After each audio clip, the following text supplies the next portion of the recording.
अगं छोटी, तू अशांना खेळायला सांगत आहेस फुगडी ज्यांना त्यातला फू सुद्धा माहीत नसेल. तोच तिकडून एक पुरुषी आवाज ऐकू येतो आणि आरोही व विनू त्या व्यक्तीकडे रागाने पाहायला लागतात. कोण होती ती व्यक्ती? त्यांचा मित्र कम पोलीस जो रात्री त्यांच्याबरोबर होता, तो गौरव की आणखी कोणी? खडूस? खडूस इथे काय करतोय? विनू आरोहीला डोचत म्हणते. मला काय माहित आता. तसं आरोही सुद्धा थोडं त्रासिक नजरेने तिच्याकडे पाहत बोलते. मीही तुझ्याबरोबरच आहे ना? अगं हो, पण हा तर तिकडे खेळत होता ना खडूस. मग हा आपल्या इथे आला कसा? विनू नवलतेनं. जा, जाऊन विचार तूच तुझ्या खडूसला. मला काय माहित? म्हणत आरोही खांदा उडवते. बेटा चल, मी दाखवते तुला कशी खेळतात फुगडी इथे. ती तिचे बॉस उर्फ सावंत सरांना टशन देऊन बोलते आणि त्या छोट्या मुलीचा हात हातात पकडून ओढतच तिला आत रिंगणात आणते. विनूही मग ते आपल्या खडूस बॉसला तोंड वाकडं करतच तिच्या मागून निघून जाते. Silly girl. सावंत सर हसून परत आरोहीकडे पाहायला लागतात, जी आत्ता त्यांनाच पाहत होती आणि डोळ्यांनीच त्याला टशन देण्याचं काम चालू होतं. मग ती त्या मुलीबरोबर आणि अजून काही जणींबरोबर फुगडी घालते आणि त्याच्याकडे पाहते. जणू डोळ्यांनीच त्याला विचारत होती की काय, मग येते ना मला?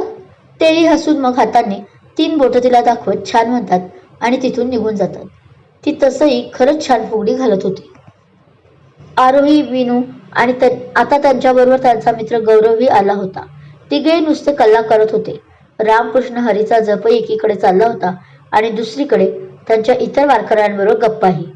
बराच वेळ झाला होता विश्रांती घेऊन. आता परत सर्व दिवे घाट उतरायला लागले होते. जुलैचा पहिलाच आठवडा असल्याने पावसाची भिनभिन चालूच होती वरून. तरीही ते कुणीही न थकता अविरत चालत होते. सोबत आपली सुरक्षा टीम, पोलीस सहकारी होतीच त्यांच्याबरोबर. विनू, यार जरा मला अशक्तपणा आल्यासारखं वाटते. सासवड गावात पोहोचून अजून 10-15 मिनिटे झाली होती की आरोहीला बरं वाटेनासं झालं होतं. शेवटी ती संकोच करत आपल्या मैत्रिणीला विनूला बोलतेच. एवढं चालायची सवय नसल्याने पायही अवघडून आले होते. अरे हो, तुझी तर आज डेट पण आहे ना? विनूला ती बोललेलं आठवतं आणि ती काळजीने तिला विचारते. तसं आरोही नुसतं मानेनच हो म्हणते, पण तिचा चेहरा चांगलाच उतरला होता. ओके, 1 मिनिट थांब, इथेच, मी आलेच, म्हणत विनू पळत जाते. आरोहीला मात्र तिचं असं पळत जाणं कळत नाही. ती मागून आवाज येते पण त्याचा काही उपयोग होत नव्हता.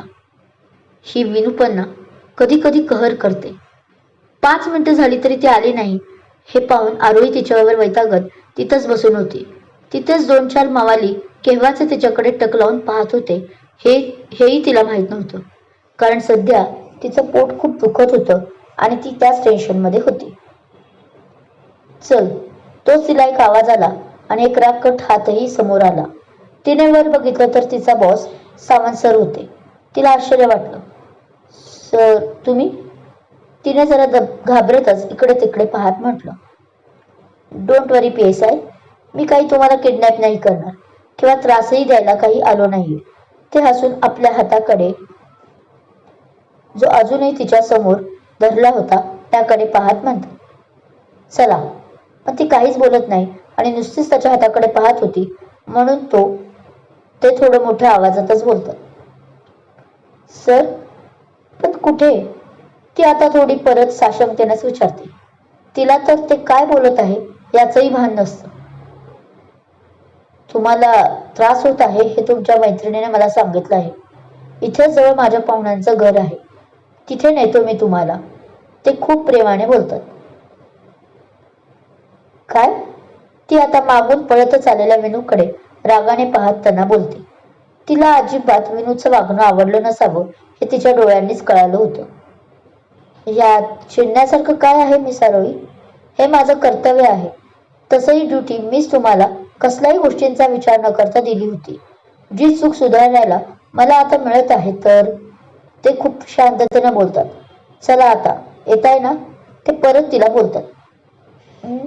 हो, म्हणजे सर तुम्ही कशाला त्रास करून घेताय? मी आणि ही जातो ना, तुम्ही फक्त पत्ता द्या.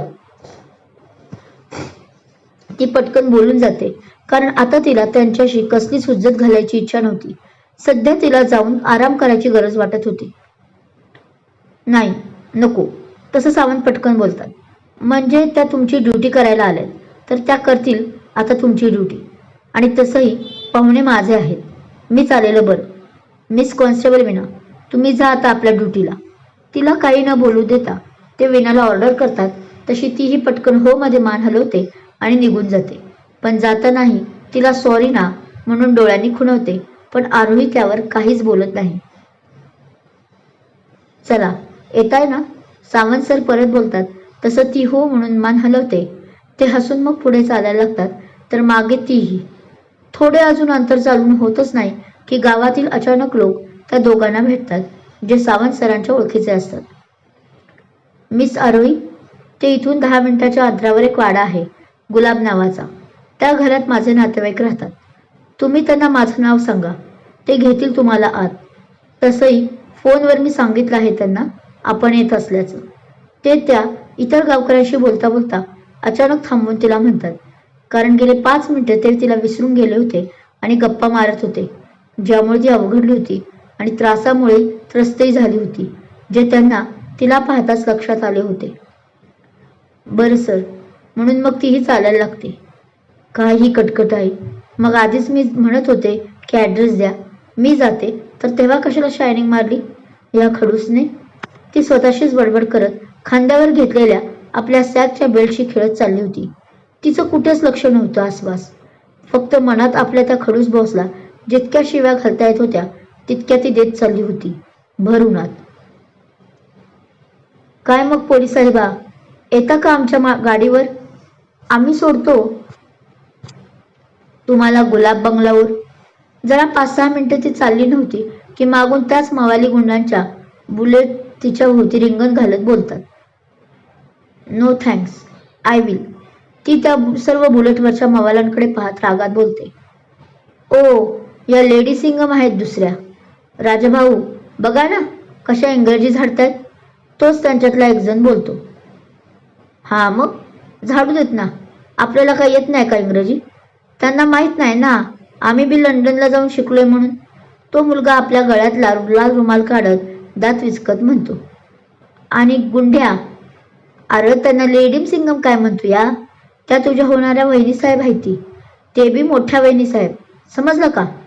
तो आता बुलेटवरून उतरून त्या मगाशी बोलणाऱ्या मुलाच्या जवळ जात डोक्यात टपली मारत हसत म्हणतो. हा भाऊ. तोही मुलगा मग हसून बोलतो. तसं तो राजाभाऊ नामक व्यक्ती आता तिच्याकडे जायला लागतो. हे बघा मिस्टर राजा, तुम्ही कुणी असाल ते, प्लीज वाट सोडा. उगाच माझ्याशी पंगा घेऊ नका. ती आधी थोडी मनातून घाबरली होती, पण आपण पोलीस आहोत हे लक्षात येताच परत ती आपला तोडा दाखवत त्याला धाडसाने बोलते. अच्छा, आणि घेतला तर? पण तो राजा कसला ऐकतोय तिचे. तो मात्र आता हसून आपल्या सर्व लोकांकडे पाहत परत तिच्या दिशेने यायला लागतो. आता तिच्यात आणि त्याच्यात फक्त 2 पावलाचं अंतर असतं. ती शक्य तितक्या मागे जात होती, पण तिलाही आता कळून चुकले होते की आता मागे फिरणं शक्य नाही. तो राजा मात्र अजूनही तिला नसले ते इशारे करत हसत येतो. आणि पुढे काय होतं हे ऐका पुढच्या भागात. तोपर्यंत भाग कसा वाटला कमेंट करून नक्की सांगा. कथा आवडत असल्यास लाईक करा, कमेंट करा, शेअर करा. आणि हो, अजूनही माझा चॅनल सबस्क्राईब केला नसेल तर सबस्क्राईब जरूर करा. थँक्यू.